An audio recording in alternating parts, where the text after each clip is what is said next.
All right, fellas, are you tired of losing chess games? Well, that's why you're here. So we're going to do another daily puzzle and break it down for you and teach you something, hopefully. So, what I do in my system, we look at checks, captures, piece contacts, and board situation. So here, checks, we have like bishop to b4 check, queen to a5 check, and that's all. Captures, we have knight takes bishop, pawn takes knight, and that's it.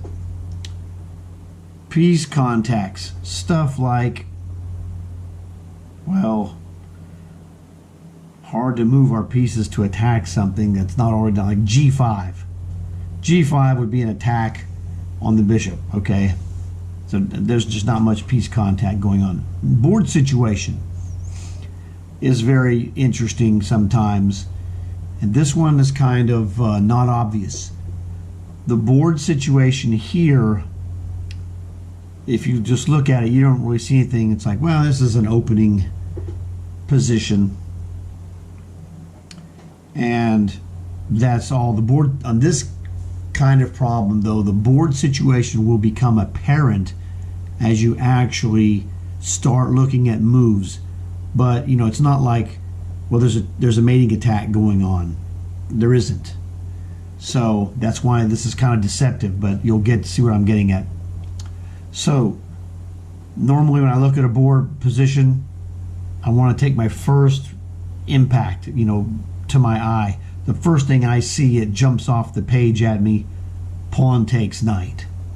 That's the first move that jumps off the board at me. So I'm like, fine, pawn takes knight. That's a free knight, man. Well, how could you go wrong? Well, this brings up my dad's greatest chess lesson. My dad's greatest chess lesson is this one. Try to figure out what the other guy is going to do to you when you make the move you're trying to make. If you can figure out what he's doing or going to do, then you can figure out how to sidestep it and avoid that effect of what he's trying to do.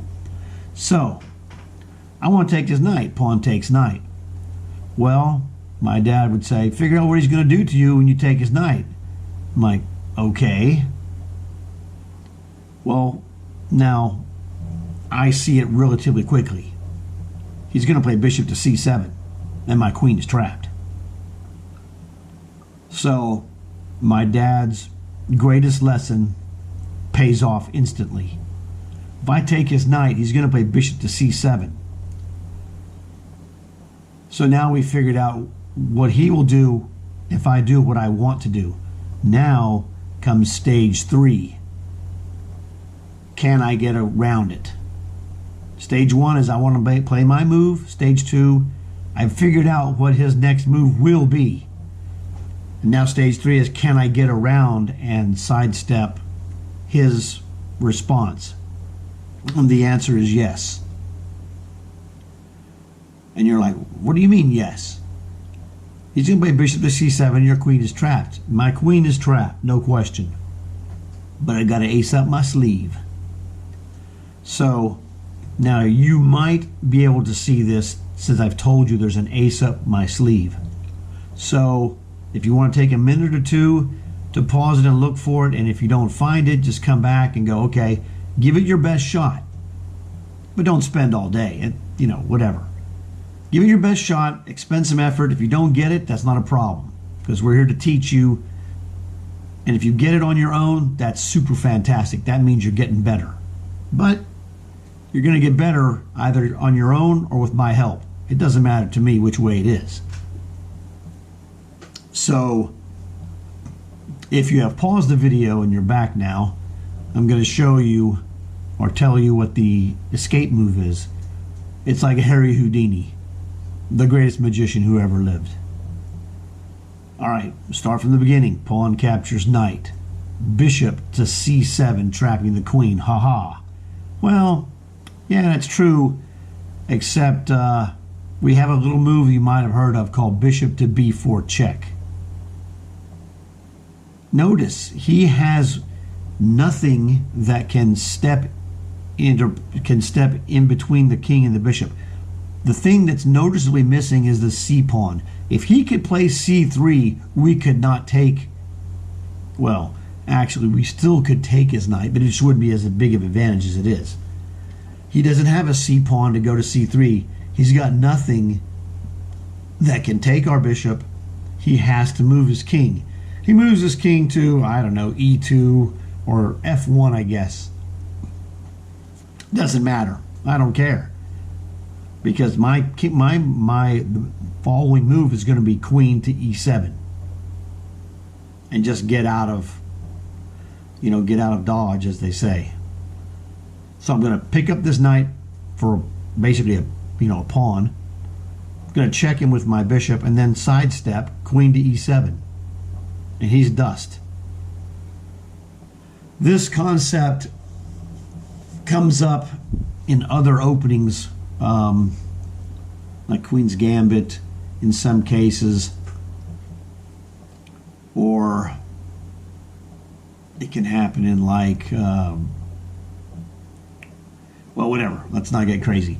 It does come up in Queen's Gambit where it's a different version, but it can happen in the other openings where the bishop would go to b4 check, and only the queen could interpose, and so that's one of the traps, is that you win the queen because you check him, he plays queen d2, and you take his queen because the knight is moved out of the way, the c pawn's been advanced to c4, and the bishop is out of the way on f4 with the e3 pawn, and maybe a bishop. I'm sorry, something else. Oh, the dark square bishop is gone. It's not on the board. That's what it is. The pawn is still on e2. So anyway, here's the sequence. Kabam! Oh, he's gonna take my queen. Guess not, chump. It's okay. I make it look easy because of the preparation and studying that I've done in the past. Everything went exactly as I said it would, because this is what happens when you properly train. You are able to do things that other people don't see. It's an easy problem, but it requires mental discipline to do it. So look through those moves again. Hopefully, now the goal is to be able to do it like I'm doing it. I'm seeing this all in my mind based on the starting board position. And so I see the moves coming before I actually touch the piece. I don't touch the pieces and do it. If that's how you have to do it, that's fine. I don't care how you do it.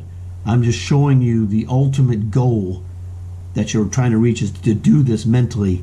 Pawn takes knight, move 1. Move 2, bishop c7. Move 3, bishop b4 check. Move 4, king to e2 or f1, doesn't matter.